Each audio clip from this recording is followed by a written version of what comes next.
Ketika hari semakin malam, tidurku terganggu dengan suara dari kasur sebelah yang terdengar serak. Suara itu terdengar makin sering dengan diselingi tawa-tawa kecil. Aku yang merasa terganggu segera memaksa untuk membuka mata dan memeriksa asal suara itu. Sayangnya, hal itu membuatku segera menyesal. Tepat di hadapanku, di kolong kasur Ardi, sesosok makhluk terbungkus kain kapan dengan gumpalan kapas yang menutupi hidungnya, menatap ke arahku dengan kulit yang sudah membusuk. Pocong, Ardi, pocong, ucapku yang segera berdiri menghampiri Ardi. Namun sekali lagi, Ardi tidak terlihat di tempat tidurnya. Aku panik segera mencari keberadaan Ardi dengan menyibakkan korden pasien sebelah. Namun bukan Ardi yang kutemukan, melainkan sosok makhluk kerdil meningkuk dengan bisul di seluruh tubuhnya, sedang mengunyah sesuatu.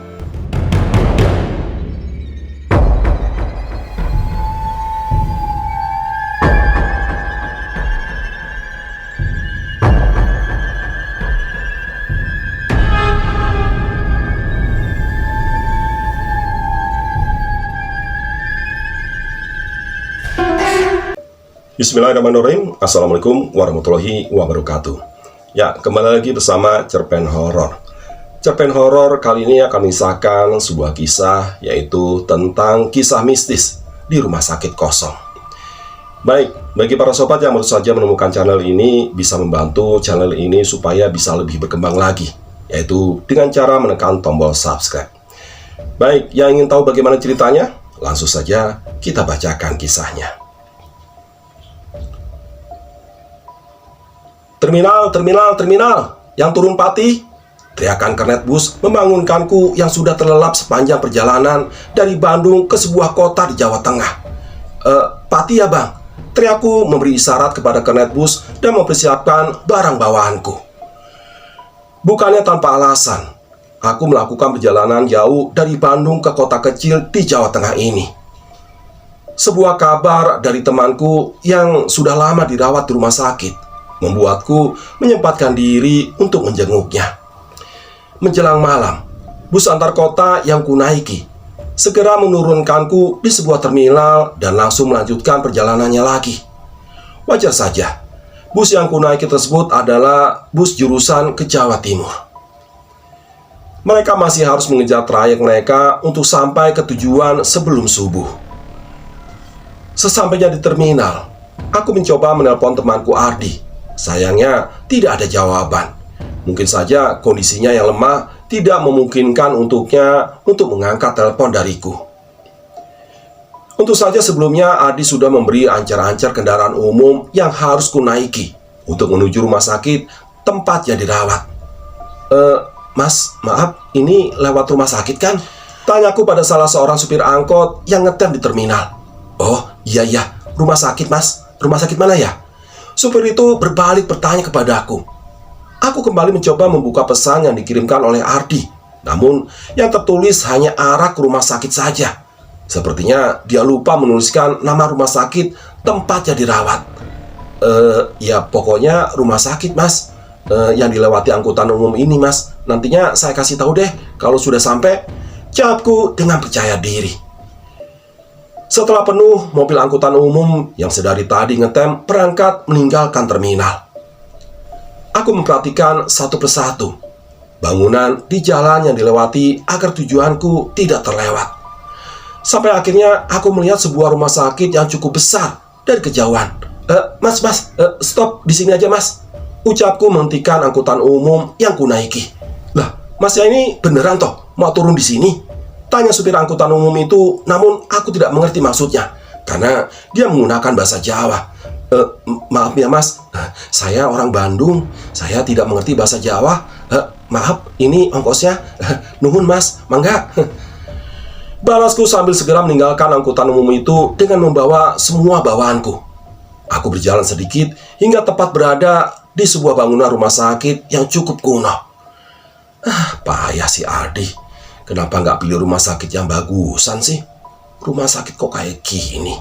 Pikirku dalam hati. Suasana sepi sangat terasa di luar rumah sakit.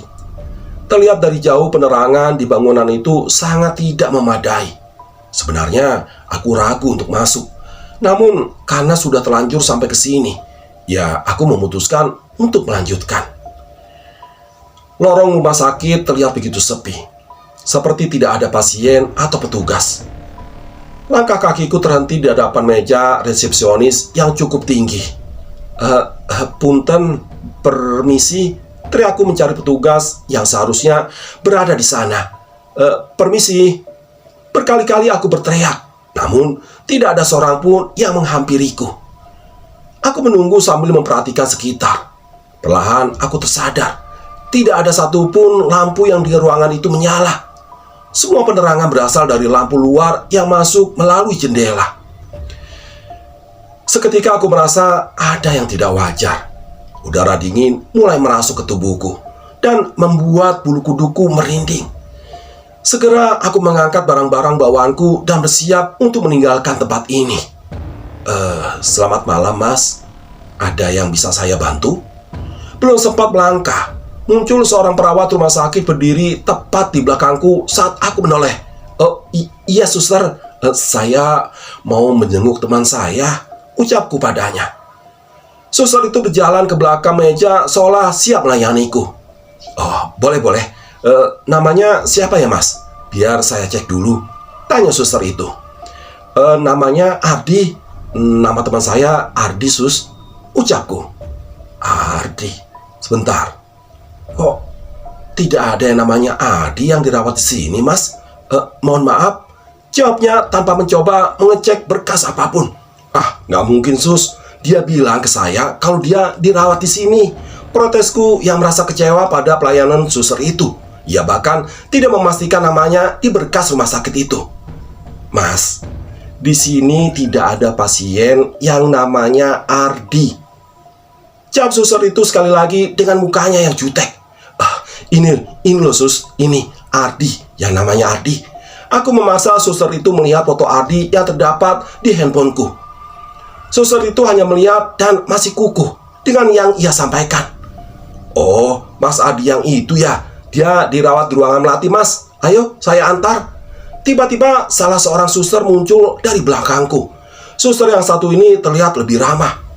Kami berjalan menuju ruangan melati dengan melewati lorong rumah sakit yang lebih gelap, dengan meninggalkan suster jutek itu yang masih memusatkan tatapannya kepadaku. Sus, ini mati lampu ya? Kok gelap-gelapan begini? Tanyaku yang bingung dengan minimnya lampu yang menyala di rumah sakit ini. Iya, Mas, ya namanya juga efisiensi, jawabnya. Dari lorong rumah sakit aku melihat beberapa kamar yang terbuka. Walaupun dari luar terlihat sepi, tapi ternyata di kamar-kamarnya terdapat banyak pasien yang menurutku cukup aneh. Salah satu yang menarik perhatianku adalah pasien wanita kurus berambut panjang. Bukannya tidur di ranjang pasien, ia malah merayap di lantai dengan rambut panjangnya yang acak-acakan dan baju pasien yang telah terkena noda darah. Ketika matanya melirik ke arahku, aku segera mempercepat langkahku agar tidak terlihat sedang memperhatikannya. Tidak hanya itu saja, lain dengan kamar sebelumnya yang sepi, kamar berikutnya tertutup namun terdengar suara ramai seperti pintu tertubruk berkali-kali. Sekilas dari celah kaca ruangan tersebut terlihat pasien itu melompat-lompat menubruk dirinya ke pintu. Mas, di sini ruangan melati. Teman Masnya dirawat di sana. Saya lanjut dulu ya, ucap perawat itu segera meninggalkanku. Iya baik, sus. Permisi, ucapku sambil membuka pintu ruangan itu.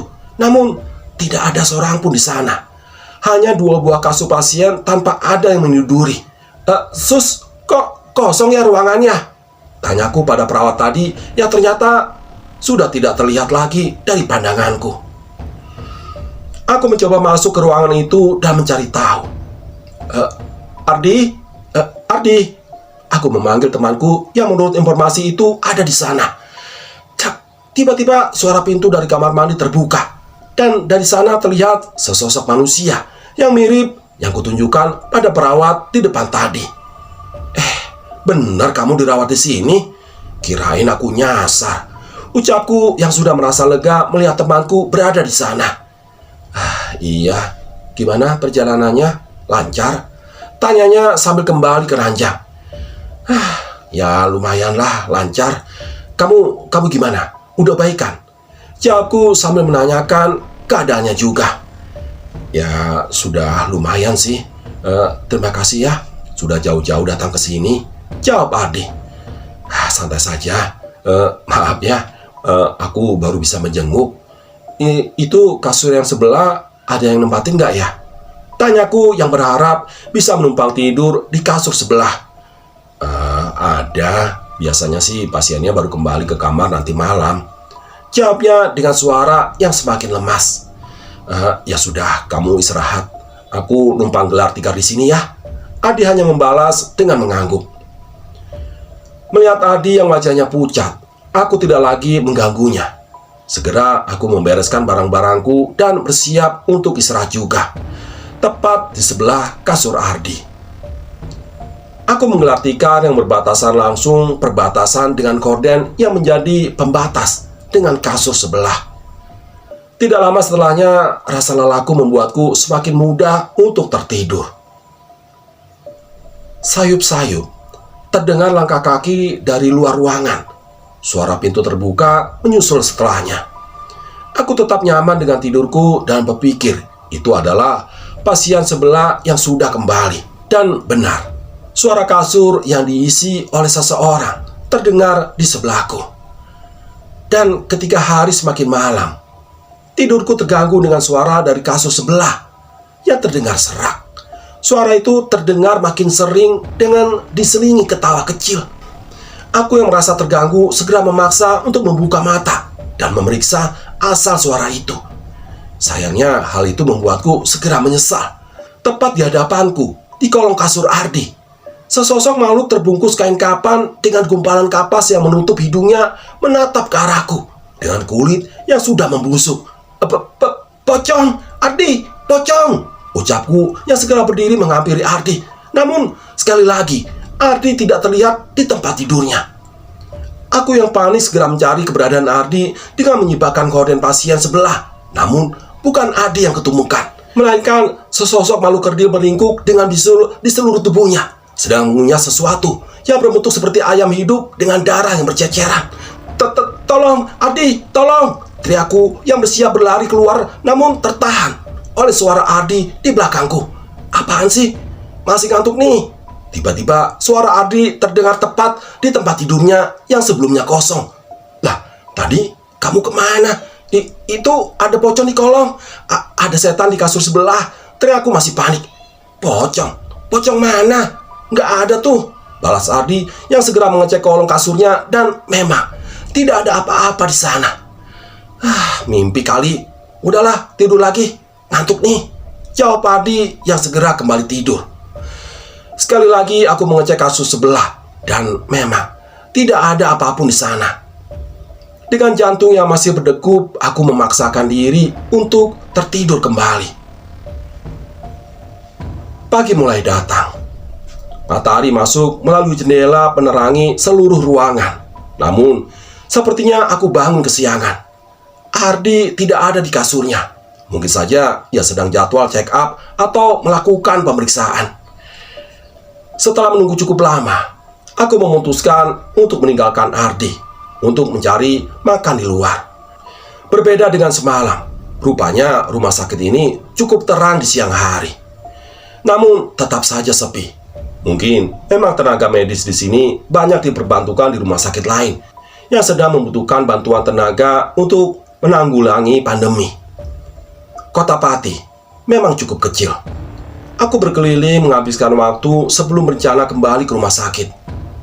Cukup lama waktu kuhabiskan untuk menemukan kuliner favorit di kota ini yang bernama nasi gandul. Rasanya lumayan puas ketika aku berhasil menemukannya. Tanpa terasa azan maghrib terdengar dari Masjid Agung di sebelah barat alun-alun Pati. Aku mampir sebentar ke sebuah warung di dekat sana, memesan nasi bungkus untuk dimakan malam nanti di rumah sakit. Mobil angkutan umum berwarna biru menurunkanku lagi tepat di depan rumah sakit. Kali ini aku tidak canggung. Aku berjalan melalui lorong yang gelap seperti semalam dan memasuki ruang melati tempat Ardi dirawat. Tapi Ardi belum juga terlihat di tempat tidurnya. Sambil menunggu, aku menghabiskan makanan yang kubawa dan membersihkan diri di kamar mandi pasien. Baru saja masuk beberapa menit, suara ketukan pintu terdengar dari luar. Ardi ya? Iya sebentar, jawabku. Sekali lagi suara ketukan terdengar. Kali ini lebih keras. Iya sabar. Merasa tidak nyaman, aku segera mengeringkan badanku, memakai baju dan membuka pintu kamar mandi. Namun tidak ada siapapun di kamar itu. Aku mencari ke seluruh ruangan dan tidak ada tanda-tanda ada orang yang berada di sini. Ardi pun tidak. Berjam-jam aku menunggu hingga larut malam dan tanpa sadar mulai tertidur. Terdengar suara cukup ribut dari luar membuka pintu seperti mengantarkan seseorang. Setelah mereka pergi, aku mencoba duduk melirik ke kasur itu dan kulihat Ardi sudah tertidur di kasurnya. Melihat hal itu, segera meneruskan tidurku. Dan tiba-tiba, suara ketukan keras kembali mengganggu tidurku. Kali ini berasal dari luar. Aku tidak menghiraukannya. Suara ketukan keras kembali mengganggu tidurku. Kali ini berasal dari luar. Aku tidak menghiraukan dan kembali tidur. Namun ketukan itu terdengar semakin keras dengan tawa anak kecil setelahnya. Aku memaksa untuk terbangun dan membuka pintu. Dan lagi, tidak ada orang di luar. Namun sekelebat lihat sosok bayangan anak kecil yang bersembunyi. Pintu kututup dan bersiap kembali tidur. Tapi sekali lagi suara ketukan keras terdengar dari luar. Aku mulai kesal dan segera berlari membuka pintu. Terlihat sosok anak kecil berlari menuju lorong seolah meledek. Aku berlari kecil untuk mengejar, namun sosok mereka menghilang tepat di depan kamar di lorong yang gelap. Suara seperti besi dimainkan terdengar dari dalam sana. Aku mencoba mendekat dan memeriksa. Namun yang terlihat membuatku terjatuh tanpa dapat berkata apa-apa. Pasien yang kulihat saat menuju ke kamar Ardi kini merayap terbalik di langit-langit kamar itu dengan lidah panjang yang menjulur ke bawah. Menyadari keberadaanku, makhluk itu merayap turun dan segera mengejarku. Di tengah gelapnya lorong malam itu, aku menguatkan kakiku untuk berlari kembali ke kamar. Samar-samar, suara langkah kaki dan tangan mencoba mengikuti dari belakang. Suara cekikikan anak kecil terdengar sepanjang lorong menuju kamar Ardi. Dan sesampainya di kamar, aku segera menutup pintu rapat-rapat. Melihat Ardi masih tertidur, aku memutuskan untuk tidak membangunkannya dan mengambil sarungku untuk menutupi tubuhku sepenuhnya. Masnya bukan orang sini ya? Tanya pemilik warung sambil menyiapkan pesananku. Iya bu, saya dari Bandung, jawabku. Wah, jauh ya? Nginep di mana mas? Ibu itu menyerahkan sepiring nasi sayur pesananku bersama segelas kopi yang menjadi syarat wajib untuk memulai pagiku. Itu bu, di rumah sakit itu, sambil menemani teman saya yang sedang dirawat di sana, jawabku lagi. Ibu itu terlihat bingung. Lah, bukannya rumah sakit itu sudah ditutup ya? Memangnya masih operasi mas?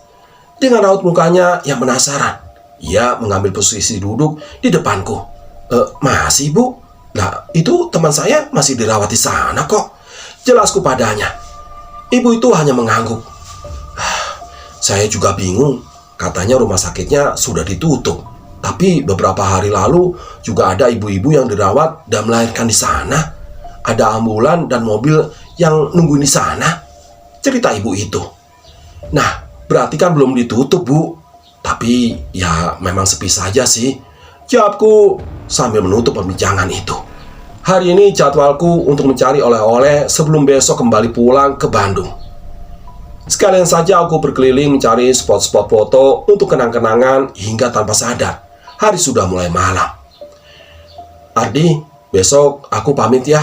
Udah cukup kan aku nemenin kamu 3 hari di sini? Ucapku pada Ardi yang masih dengan posisi tidurnya. Iya, terima kasih ya. Malam ini tidur yang nyenyak, biar di jalanan nggak kecapean, balasnya. Tenang. Oh iya, tapi nanti kalau aku pulang, ada yang nungguin kamu lagi nggak? Tanyaku. Udah, nggak usah dipikirin. Banyak, santai aja. Banyak kok yang nunggu di sini, jawabnya. Oh, ya sudah, aku istirahat ya. Aku juga mau tidur, ucapku sambil menyiapkan sarungku. Sebelum sempat tertidur, Ardi mengubah posisinya dan mengerongkan kepalanya ke arahku yang tidur di bawah. "Malam ini jangan keluar kamar ya. Apapun yang terjadi, tolong jangan keluar," ucap Ardi. "Lah, emangnya kenapa?" tanyaku penasaran. Namun Ardi tidak menjawab dan segera tertidur. Aku tidak mempedulikan lebih jauh. Toh tidak mungkin juga aku keluar malam-malam. Segera aku menarik sarungku dan tidur. Tiba-tiba ada suara seperti suara dinding yang dipukul. Terdengar suara dari luar kamar. Aku yang masih terlelap dalam tidur merasa terganggu sekali lagi. Dan bunyi itu terdengar lagi. Kali ini suara itu terdengar menabrak pintu. Aku mencoba mengecek, namun segera teringat perkataan Ardi untuk tidak keluar kamar. Dari celah kaca pintu, aku mengintip apa yang terjadi di luar. Namun tidak begitu jelas. Hanya terlihat di luar begitu ramai. Saat aku mendekatkan wajah ke pintu, suara pintu yang tertabrak sesuatu terdengar sekali lagi. Aku khawatir itu adalah suara orang yang butuh bantuan. Spontan aku membuka pintu dan benar. Lorong rumah sakit itu saat itu dalam kondisi ramai. Bukan ramai sosok manusia, melainkan puluhan pocong tersebar sepanjang lorong. Sekali lagi aku merasa panik dan tiba-tiba Ardi muncul berdiri di belakangku. "Kan sudah aku bilang, jangan keluar," ucap Ardi dengan segera menutup pintu dan kembali ke kasurnya seolah terbiasa dengan hal itu. Aku tidak mampu berkata-kata. Terlalu banyak pertanyaan di kepalaku sehingga entah tidak tahu mana yang harus kutanyakan. Sehingga akhirnya aku memutuskan untuk tidur menyusul Ardi. Pagi mulai datang. Seperti biasa, Ardi sudah tidak ada di kasurnya. Namun karena sudah berpamitan semalam, aku segera membereskan barangku dan meninggalkan rumah sakit ini. Sama seperti sebelumnya, tiap pagi rumah sakit ini selalu sepi. Tidak ada siapapun di sana. Tapi sepertinya tidak begitu. Walaupun terasa sepi, rupanya dari luar masih terlihat beberapa pasien yang memandangku dari jendela-jendela kamar rumah sakit itu. Mas mau ke Bandung? Ada acara apa jauh-jauh sampai ke Pati?" tanya beberapa pelanggan warung membuka obrolan. "Jenguk temen mas di rumah sakit itu tuh." Yang itu mas," jawabku. "Hah? Rumah sakit itu? Rumah sakit itu kan sudah lama tutup. Udah nggak ada orang loh di sana." Salah satu pria tidak percaya dengan ceritaku. "Ah, nggak mungkin. Orang teman saya dirawat di sana kok. Saya aja nginep 3 hari di sana," jawabnya membantah pernyataan mereka. Walah, 3 hari? 3 hari sampai tidur di sana? Seseorang membalas jawabanku dengan bahasa Jawa yang tidak kumengerti. "Sampean tidur 3 hari di sana?" Salah seorang yang lain menjelaskan kepadaku. Iya mas." Dengan banyaknya orang yang heran, aku mulai merasa ada yang aneh. Iki loh mas, coba ini, tolong dibaca beritanya. Rumah sakit itu sudah lama ditutup. Ya, bangunannya aja sudah seperti tidak terurus. Ini, coba lihat. Aku mencoba membaca berita yang disodorkan kepadaku. Samar-samar aku teringat kejadian setiap malam yang terjadi saat menginap di sana. Dan tiba-tiba suara handphoneku berbunyi. Terlihat nama temanku Ardi terpampang di sana. Aku segera mengangkatnya dan terdengar suara Ardi dari dalam telepon. Bro, gimana? Gak jadi ke Pati kan? Sorry, aku lupa kabarin. Kemarin aku sudah keluar dari rumah sakit. Takutnya kamu jadi ke sana lagi." Ya, demikian cerpen horor kali ini. Sampai ketemu lagi di cerpen horor berikutnya. Terima kasih. Assalamualaikum warahmatullahi wabarakatuh.